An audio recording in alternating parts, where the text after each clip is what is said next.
Hey everyone. I'm here with a quick little video. I wanted to do a review on the Dead-Tossed Waves by Carrie Ryan. And then I also wanted to show you a few of the zombie books I was reading for Halloween, but it's only 3. But I wanted to show you, or do the review first and get that over with because I'm taking it back to the library today. But anyway, Dead-Tossed Waves is a companion novel to Force of Hands and Teeth. And you don't have to read The Force of Hands and Teeth in order to understand this book, but it does help. I recommend just reading it. You don't have to, but you should. And this book starts off with, it's about Gabri, and she is just the typical, um, she's like kind of a goody two shoes type girl. She is, she follows the rules like rigidly, and she's very scared of, they live in this, it's still the same world as the Forest of Hands and Teeth was based in, but instead of, like in the first book, they were, living in a village, fenced off from the Forest of Hands and Teeth. And in this one, they're not exactly fenced off, but the they call it Mudo, but it's still the unconsecrated, and it's still zombies. And they live by the ocean, and the ocean, Gabri lives by the ocean, and the ocean, I guess the unconsecrated or the Mudo live there, and they like wash up on shore and stuff like that. And so yeah, and so the beginning starts off with her, her best friend Sierra, it's Cara.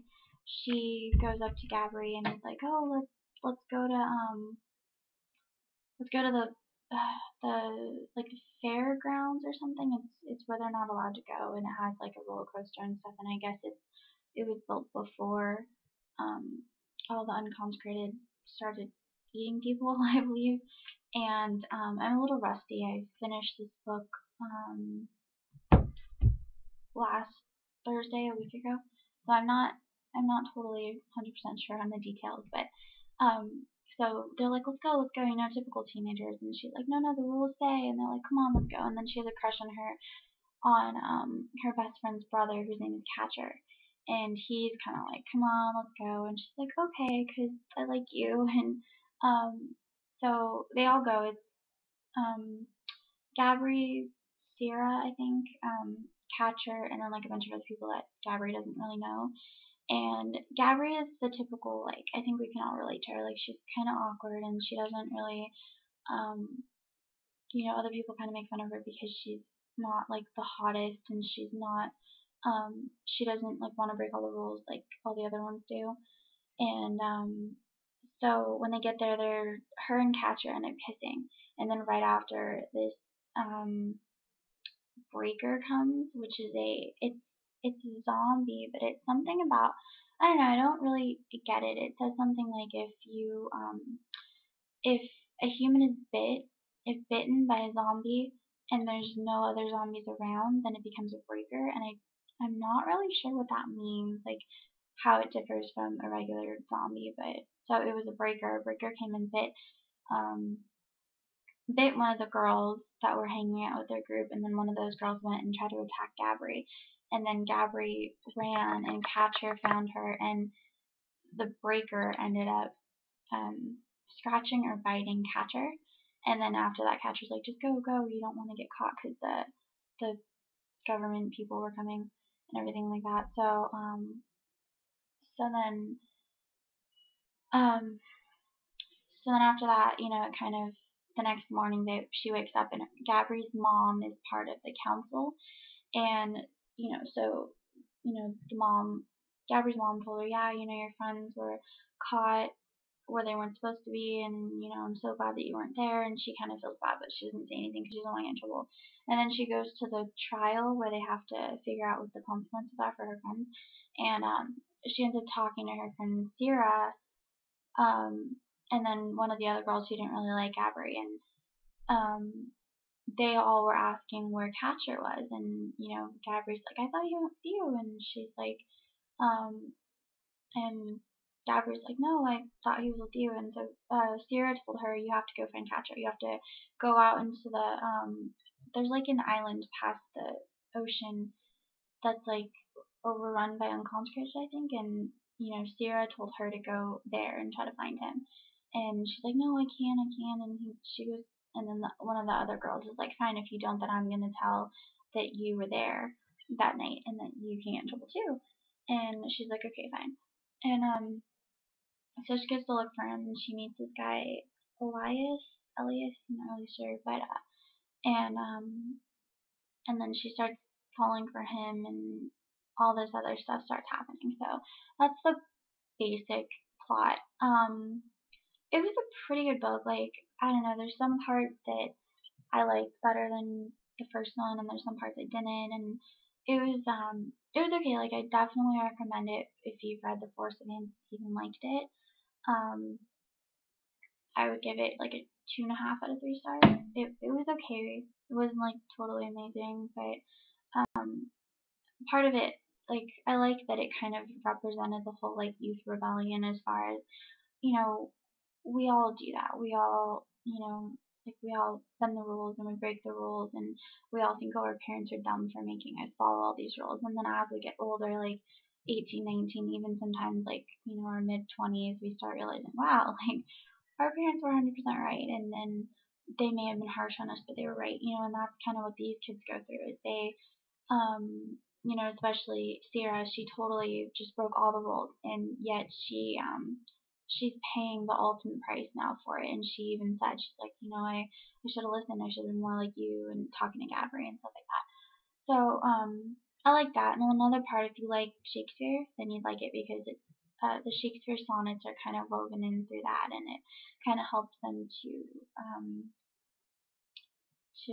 you'll see. But yeah, and yeah, so like 2.5 out of 3 stars. Definitely go check it out if you've read The Force and the Deed. Even if not, you can still read it, but you kind of get more out of it if you read the first one. And then the third one is The Dark and Hollow Places.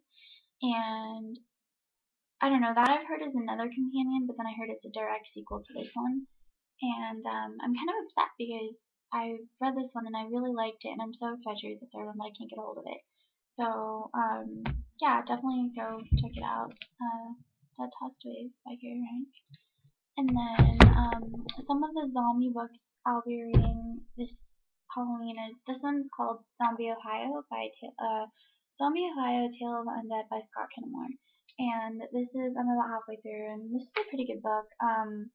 It's basically written, it's during a zombie apocalypse, but instead of it being written from a human's point of view, it's from a human that turned into a zombie and became, instead of, like, and then also instead of you have to be bit by a zombie, it's you like die, and then like a couple hours later you just rise up and you are a zombie, and you're typical like slow moving, moaning, I want to eat your brain. But this book is written from Peter Meller, and he rose up like right away. Like as soon as he died, he rose up, and he had no memory of what happened, and he starts to realize that he is um a different kind of zombie, because he's normal in the sense that he can think and he can hear, and he's totally aware of his surroundings and what he can do, but at the same time he's still a rotting zombie that creates brains and everything. So it's kind of interesting. It kind of makes you take a good hard look at zombies, as far as like, wow, they do start to decompose, and it's interesting. It's something that kind of makes you think about like, oh, zombies cool. And I really like it so far. A line I liked was on page 120. It says, zombies might have rotted from the outside in, but humans rotted from the inside out. And it's just talking about how, like, humans, now that the zombies are coming, they start to kill themselves and how they can't handle it and stuff like that. So I thought this sounds like a really good book. And another one is The First Days by Rhiannon Frater. And I haven't read any of this, but it's the first in a trilogy, I believe. And it's just, the typical zombie apocalypse book. And this just came out recently, so I'm excited to read that one. And then the third one is a Joe Ledger novel, Patient Zero by Jonathan Mayberry. And it's about like there's a synopsis. Oh, like the first line of the synopsis. When you have to kill the same terrorist twice in 1 week, there's either something wrong with your world or something wrong with your skills. So I thought that was pretty interesting. I guess there's something about like these they have to kill these terrorists and they start becoming zombies. I think I'm not really sure, but it's a pretty thick book. It's like 416 pages, and the print is really small. So I'm looking forward to that. This is also the first, and I think there's 3 books out right now, but I'm not sure how many there's going to be altogether. So I'll see if I like this one. If I do, I'll go get the other 2. So yeah, that's my zombie book haul with the Dead-Tossed Waves review and everything, and it looks like crap right now, but I just wanted to get this done before I go and return this book. So yeah, in conclusion, definitely check this book out. It was great. It definitely, some parts of it, I was like, my heart was racing. I was like, oh my gosh, it's gonna happen. And my husband was laughing at me. He's like, it's just a book. I'm like, no, no, I have to know. And it was funny. So yeah, let me know what you think, and if you, again, if you guys have any zombie book recommendations. I'll also be going to pick up Warm Bodies by Isaac Marion, and that was recommended by Mr. Roro Surrey. He's a sub uh, subber on my channel, and he recommended it, and I never heard of it before, and I looked it up, and it sounds really, really interesting. It just came out, so I'm gonna go check that out. And I have to go because my camera's dying. So yeah, let me know what you thought, and happy Halloween.